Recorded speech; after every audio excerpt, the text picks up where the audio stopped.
Un rare jour de repos pour le président. Samedi 25 février, Emmanuel Macron était présent lors du Salon de l'Agriculture afin d'inaugurer le début des festivités. Seulement, comme l'a précisé la Nouvelle République des Pyrénées ce lundi 27 février, ce dernier avait déjà des projets pour le lendemain. Des rendez-vous professionnels? Pas vraiment. Le chef d'État s'est octroyé une courte parenthèse, faite dans le plus grand secret, dans une de ses stations de ski préférées, celle de la Mongie.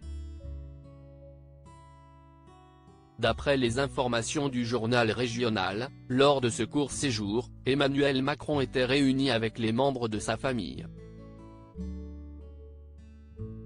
Au programme de la journée, descente à ski sous le brouillard et un bon repas montagnard.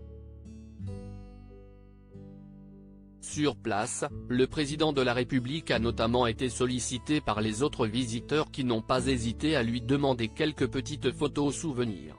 Malheureusement pour les autres vacanciers qui seraient encore dans l'espoir de croiser le président de la République, l'époux de Brigitte Macron a désormais déjà quitté la station.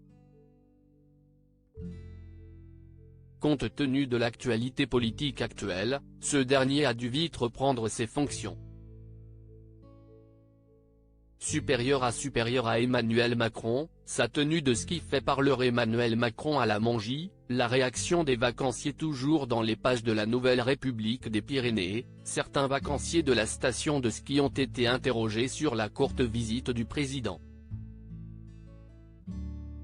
Si certains d'entre eux n'ont pas eu vent de ce séjour, d'autres, au contraire, ont eu l'occasion de croiser le chef d'État. Je n'ai jamais rencontré de président de la République de ma vie, a fait savoir une Lyonnaise. Je ne m'attendais pas à le croiser ici et surtout pas dans ce contexte. Il a fallu que je vienne skier dans les Pyrénées et déjeuner dans ce restaurant pour le croiser.